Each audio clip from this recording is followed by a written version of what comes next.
Bien, vamos a ver en la clase de hoy tecnología, bienes de información y externalidades de red. Esto está presente en un capítulo de Krugman que pusimos a disposición, el capítulo 22. Es el que para mí, si bien tiene cierta antigüedad, aborda esta temática que me parece súper interesante que ustedes la vean y la comprendan por la naturaleza diferente que tiene de funcionamiento. ¿Qué es lo que vamos a estar viendo? Primero, la economía de los bienes de información. Vamos a definir los bienes de información, vamos a trabajar con ellos, cómo se asignan de alguna manera los recursos en esta tecnología. Vamos a hablar de las externalidades de red. Vamos a hablar de ciertos conceptos que hacen el funcionamiento de estos mercados, que tienen que ver con lo que es masa crítica o el efecto expulsión, y que nos van a, de alguna manera, también influir y mucho dentro de lo que es la lógica del mercado. Vamos a tener políticas económicas diseñadas para estos propios bienes, y cómo hacen los diferentes países, las diferentes sociedades para organizarse frente a estos mercados. Primero, repasamos un poco esto de cuáles son los conceptos, ¿no? Bienes de información a qué nos estamos refiriendo. Estamos hablando de bienes que tienen su valor por lo que es la información que contienen, ¿no? Y esto puede llegar a ser una fórmula de una vacuna, una tecnología para producir algo. Está en lo que tiene como información y no tanto en las características físicas de la vacuna propiamente dicha que nosotros podemos llegar a estar teniendo delante nuestro, ¿sí? Sino de la otra situación. Esperen un segundo. Listo, ya estamos. Esta característica lo que plantea es que el costo marginal, ¿no?, de los bienes de información es bajo. ¿Por qué? Porque el valor mayor de la vacuna o del bien que estemos mirando radica en su efectividad, por haberlo descubierto, pero el costo marginal de producir una vacuna más es relativamente bajo, puede llegar a ser incluso cero en algunos casos en particular, puede llegar a ser muy bajo, pero no significa que no tenga costos de producción iniciales muy altos, porque hay que invertir un montón para poder descubrir ese producto, ese bien, ese servicio que nosotros estemos diseñando. Entonces vamos a tener un problema fuerte para financiar esto, ¿sí? Y ¿cómo lo podemos ver en una primera instancia? Después vamos a trabajar levantando algunos de estos supuestos, ¿no? Pero nosotros lo podemos ver como la estructura de un monopolio, ¿no? Una situación de un monopolio. Nosotros tendríamos una función de demanda, una función de ingresos marginales, tal cual está en ese gráfico. Nosotros podríamos plantear que el costo marginal puede llegar a ser cero, ¿no? O muy bajo, ¿no? Y como hay un alto costo que hay que afrontar para poder descubrir una alta inversión, un costo fijo muy grande que hay que distribuirlo entre los distintos bienes que nosotros producimos, el costo medio total va bajando a medida que nosotros producimos más unidades, tenemos más unidades entre las cuales repartir ese costo enorme que tuvimos que hacer al momento inicial, y este gráfico podría representar una situación de este estilo, ¿no? Nosotros tenemos que el equilibrio sería donde costo marginal sea igual al ingreso marginal, en una situación de monopolio, soy el único productor de este bien, y maximizando, obtengo que ese es el nivel óptimo de producción, y a ese nivel óptimo de producción, la demanda permitiría cobrar 5 pesos por unidad. ¿Sí? 5 pesos por unidad, nosotros cobramos ese precio, como ese precio está por sobre el costo medio total, que le suma el costo medio fijo más el costo variable, y nos da que nosotros tenemos una ganancia de 2 pesos por unidad producida, y por ende esta empresa puede producir, gana plata y va para adelante.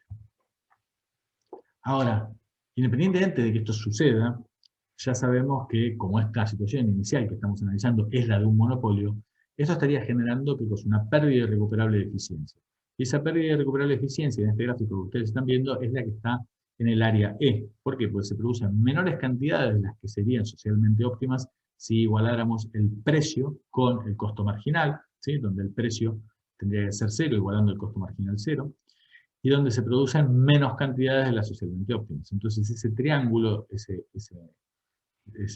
segmento que nosotros estamos teniendo entre 5 y 10 unidades producidas, y entre 0 y 5 pesos por unidad que se está cobrando, con el área esa de color naranja representada por la E, es la pérdida recuperable de eficiencia. Si nosotros fuéramos a hacer la simulación de condiciones de competencia perfecta de corto plazo, tendríamos que igualar precio con costo marginal y tendríamos que tener la cantidad socialmente óptima, la eficiente desde el punto de vista de asignación de recursos. Ahora, si hago eso, ¿qué pasa? El precio sería cero, y si el precio es cero, el precio estaría por debajo del costo medio total que nosotros tenemos para producir eso, esta empresa entraría en pérdida y no habría manera de financiar la producción de estos bienes. ¿Sí? Ahora, además tenemos los siguientes temas. Por un lado, tenemos un problema que es este que estamos diciendo. No si hay un monopolio, nosotros tenemos que no sería eficiente hacer esto. Obviamente que la empresa cuando está investigando para producir esta vacuna, para producir este bien diferente, este bien de información único que nos permita a nosotros tener una mejor satisfacción de necesidades de nuestro cliente, de nuestra demanda, lo hacemos con la expectativa de poder cobrarle y de ganar plata por hacer esto. Entonces hay una tensión, evidentemente, entre lo que es la eficiencia económica y la tendencia a que para poder hacer sostenible esto, se tiene que poder cobrar y tiene que poder cargarse un precio por sobre. Si nosotros pudiéramos tener de alguna manera el monopolio durante un cierto tiempo al menos, podríamos agarrar y cobrar un precio por sobre el costo marginal, y ese precio por sobre el costo marginal que nosotros estamos cobrando, ese margen que nosotros cobramos, nos permitiría a nosotros financiar la actividad. Ahora, en algunos casos hay ciertos problemas, y es que como la característica del bien está en la información que contiene, si esa información otro la puede usar, alguien la puede copiar y la puede replicar, sin pagarme absolutamente nada, como es información, si yo no puedo excluir a nadie del consumo, no voy a poder cobrar nada. Y si no puedo cobrar nada, no puedo financiar esta actividad. Para eso hay diferentes herramientas, diferentes invenciones que se han hecho para hacer viable que nosotros podamos cobrar por este bien de información. Uno es poner una patente. Una patente le da al inventor de este producto la posibilidad de él cobrar por esto y que nadie pueda copiar este producto, o si lo va a copiar, le tenga que pagar a él un royalty, le tenga que pagar un derecho por utilizar esa invención que ha hecho. Esa patente lo que le da es un derecho de propiedad por esa información que conforma ese producto, y de esta manera nosotros hacemos viable el financiamiento de la actividad. En algunos otros casos son los derechos de autor, ¿no? En lo que sería una obra literaria, por ejemplo. Entonces ahí el escritor que tranquilamente hizo una novela y que tranquilamente alguien le podría copiar la novela y no habría manera de impedirlo, dice, mirá, yo lo que quiero es cobrar un derecho de autor porque tengo que vivir de esto. Y estos derechos de autor es lo que hacen también la posibilidad de financiar la actividad del creador de este bien. Entonces las patentes y los derechos de autor son los que permiten cobrar por un bien de información que un tercero podría reproducir y copiar. ¿Ok?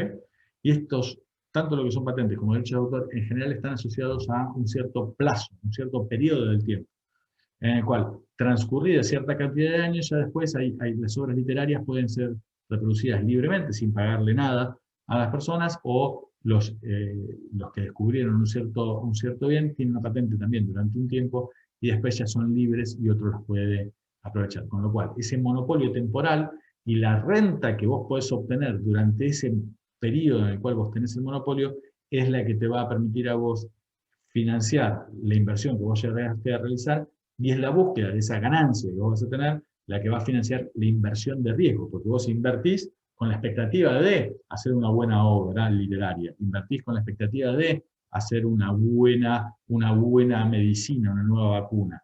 Pero si llegaste antes, si no llegaste vas a haber invertido y no vas a haber repagado. Entonces vos haces una inversión con la expectativa de alcanzar esa situación, llegar antes, tener durante un cierto tiempo una patente, un monopolio temporal que te permita cargar un precio por sobre el costo marginal que tiene esto, y de esa manera financiar la provisión de este bien de la información. Además, muchos de estos bienes de información tienen también ciertas características adicionales. No necesariamente tienen que ser bienes de información, pero muchos bienes de información tienen al mismo tiempo esta característica. Y esta característica es la existencia de externalidades de red, donde el valor para un bien aumenta cuanto más gente utilice ese bien, cuantos más clientes tiene. Y además de eso, muchas veces estas externalidades de red generan una retroalimentación positiva, entonces, porque como es más valorado cuanta más gente haya, más gente quiere comprar ese bien porque justamente tiene una mayor difusión y mayor utilización. Entonces acá nosotros tenemos en estos gráficos dos situaciones. Por un lado, en la que tienen ustedes en el panel de la izquierda, dicen, mirá, esta tenés primero una demanda incondicional, ¿no? De aquellos que no importa que otros lo tengan o no lo tengan, igual lo van a demandar porque les parece que este bien o servicio les satisface una necesidad que ellos tienen. Pero después hay otros que tienen una demanda condicional, que van a demandar de esto, sí, solo sí, hay al menos cierta cantidad de gente que ya lo tiene, ¿no? Acá hablan de un fax, una tecnología claramente totalmente obsoleta en este momento, pero que sirve para enviar y recibir mensajes a través de telefonía, que vendría a ser algo así como decir, nada, nosotros podríamos agarrar y decir, ¿tiene sentido o no tiene sentido un correo electrónico? ¿Tiene sentido o no tiene sentido utilizar WhatsApp? Y tiene sentido en tanto en cuanto haya alguien del otro lado que lo pueda recibir y lo pueda utilizar, si no, no tiene sentido. Entonces, hay unos que son incondicionales, que lo utilizarían porque comprarían, por ejemplo, dentro de una empresa, vos podrías comprarte tu propia flota de teléfonos, aunque nadie lo tenga, y te sirve porque te comunicas entre los tuyos dentro de la organización. Pero también te va a valer mucho más si hay un montón de gente que también lo utiliza para otros usos. Entonces tenés una demanda adicional. Cruzada ese umbral de red, la demanda salta hasta este otro nivel. Entonces, si vos tenés un equilibrio inicial con un nivel como L1, que está ahí, con un nivel más chico, que es umbral de red, no te aumenta la demanda, no salta. Ahora, si por algún motivo vos lográs saltar y llegás al equilibrio más alto, a lo mejor donde vos tenés mayor uso. Y acá vamos a hablar de otro concepto, masa crítica. Decimos, mirá, hay una cierta masa crítica, un tamaño a partir del cual, ¿qué pasa? La demanda empieza a crecer, crece y lo hace de manera acelerada y entonces vos tenés que al principio hace un crecimiento lento este nuevo producto, este nuevo servicio que acabamos de desarrollar, alcanza una masa crítica y a partir de ahí explota y empieza una demanda mucho más grande hasta que es una demanda madura, ya después deja de crecer de manera tan acelerada como lo hace en un principio.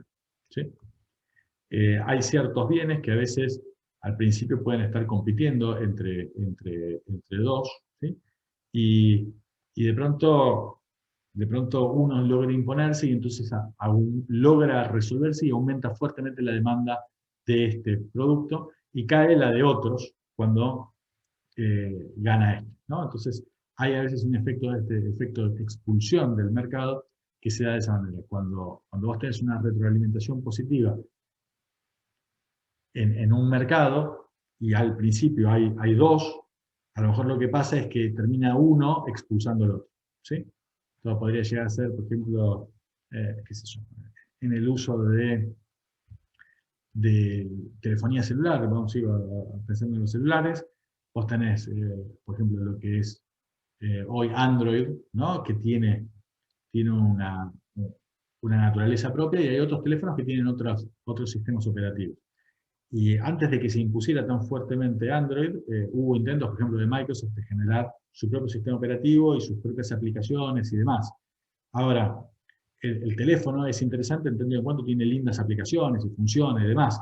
Cuando los dos de alguna manera parecía que podían realmente competir, había relativamente buena cantidad de aplicaciones de una y de la otra. Ahora, cuando se termina imponiendo Android, obviamente todas las aplicaciones se desarrollan para Android, van todas las demandas hacia ahí y queda expulsado del mercado el de la otra tecnología, ¿sí? El otro sistema operativo quedó fuera del radar. Seguimos. Con esto decimos, ¿cuáles son las diferentes decisiones de política económica que se pueden adoptar frente a estos bienes de información, ¿no? Y acá hay diferentes actitudes que han tomado los gobiernos, en general frente a situaciones distintas, ¿no? Por un lado, en algunos casos, lo que hicieron es generar políticas antimonopolio, ¿sí? Para evitar comportamientos predatorios por posiciones monopólicas que adoptaban algunos empresarios para, sobre todo, hacer abuso de la figura que utilizaban es abuso de posición dominante, ¿no? Una empresa tenía una posición dominante en el mercado y desde esa posición dominante del mercado, aprovechando esta posición de dominante o de casi una situación monopólica, utilizaban esa fuerza que le daban para entrar en otro mercado y ser monopólicos también en el otro mercado, ¿sí?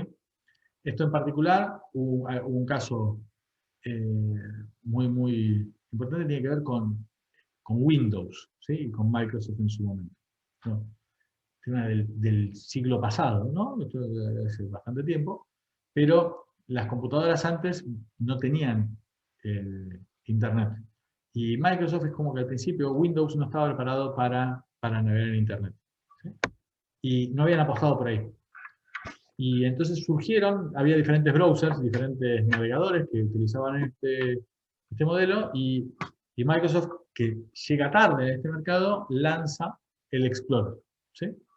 Entonces lo lanza el Explorer y dice, mirá, el sistema operativo Windows tiene que tener un browser, tiene que tener un navegador. Y este navegador en realidad es parte integrante del sistema operativo, yo te lo doy preinstalado y funcionando. Y de esta manera buscaban desplazar y aprovechar esta posición dominante y sacar del mercado a los otros proveedores. En particular había uno que era el más importante en ese momento, que era Netscape.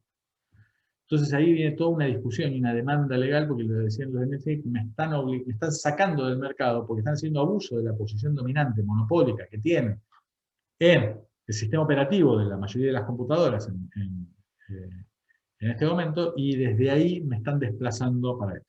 Lo que decían los de Microsoft, decían, mirá, las computadoras sirven si pueden navegar por Internet, y por ende tenemos que poner un explorador, y nosotros vamos a poner este explorador, no vamos a quedar sometidos a que el explorador sea el otro. Que sí que no, terminó un juicio muy complicado, con muchas sanciones para Microsoft, que finalmente llegan a un acuerdo, y el acuerdo es que Microsoft iba a abrir, esto iba a permitir que se utilizaran diferentes navegadores y que fuera compatible uno con otro y que pudieran optarse de esta manera. Igualmente, a pesar de esta separación que hacen, logran de alguna manera que el Explorer tome una posición muy fuerte en el mercado, porque naturalmente estaba ahí y termina en gran parte imponiéndose, ¿sí? Entonces ahí hubo ciertas obligaciones que perduraron y que fueron obligando a que se abrieran y que pudieran utilizarse también después, más adelante, lo que fue el Chrome. Y también estuvo con el tema del buscador, ¿sí? Con los buscadores también hubo un poco de esto, ¿no? El poder utilizar un buscador u otro buscador. Y si ustedes ven, tanto en los teléfonos como en las computadoras, siempre vos podés optar de manera bastante clara, tanto en el sistema operativo, con qué buscador querés utilizar, con qué browser querés utilizar, y lo mismo pasa en los celulares. En los celulares vos tenés diferentes buscadores y diferentes browsers que podés utilizar, cualquiera sea el sistema operativo, ya sea en Android, ya sea en las computadoras. Y esto tiene que ver con justamente las políticas antimonopolio que se establecieron en Estados Unidos y en Europa principalmente, y dadas esas políticas que se hicieron para Estados Unidos y en Europa, el resto del mundo se plegó, digamos. Claramente no fue una decisión que tomamos en la Argentina. Esto es una política pública respecto de ese tipo de cosas. Porque sí es cierto que cuando vos tenés consolidada justamente una posición de mercado, tenés más poder de fuego para imponer algunos otros productos relacionados. Después hay otras situaciones donde dicen las industrias se pueden fijar ciertos estándares para que los que compiten puedan competir de alguna manera equilibrada, ¿sí? Entonces vos, a veces, las autoridades políticas de los distintos países establecen que deben abrirse ciertos códigos para que diferentes desarrolladores puedan hacerlo. Esto es lo que llevó a que hubiera apertura para lo que fueron los desarrollos de navegadores o para los buscadores, producto de este tipo de situaciones, y tiene que ver con ciertas normas o estándares que se fijan, ¿sí? En algún caso también lo quisieron hacer respecto de los cargadores para los teléfonos celulares. bastantes años, a fines del siglo XX, los primeros celulares, todos los celulares tenían cada uno su propia ficha. Y vos los cargadores los tenías que comprar de acuerdo a la compañía. Todos eran todos diferentes. Todo el tiempo diferente. Entonces vos tenías todo atado a esto. Se establecieron ciertas normas y ciertos estándares y todos pasaron al mismo estándar. Menos uno. ¿Cuál? iPhone. Exacto. Son los únicos que se quedaron afuera. Un quilombo, hicieron un lío bárbaro, lograron quedarse afuera, pero todos los demás acataron esa norma y fueron todos al mismo estándar. Se fueron todos al esquema micro USB y que se estandarizó y que ese fue el esquema general. Y eso permitió ciertas compatibilidades y ciertas cosas que tienen que ver con justamente esto. Tratar de coordinar, de alguna manera, entre los diferentes actores que están en la industria para trabajar. ¿Sí? Y para hacerlo. A veces se hace a través de ciertas normas y a veces son coordinaciones que se dan en la misma industria. En algunos casos tienen ciertas lógicas y hay otras veces que una vez que se estandariza algo, resulta a veces medio difícil sacarlo, aunque no tenga demasiada lógica. Y este es un tema, ¿no? Plantean acá el problema QWERTY. ¿Saben cuál es el problema QWERTY? ¿Alguien lo conoce? ¿O saben? Vamos a ver, ¿qué significan esas letras que están ahí?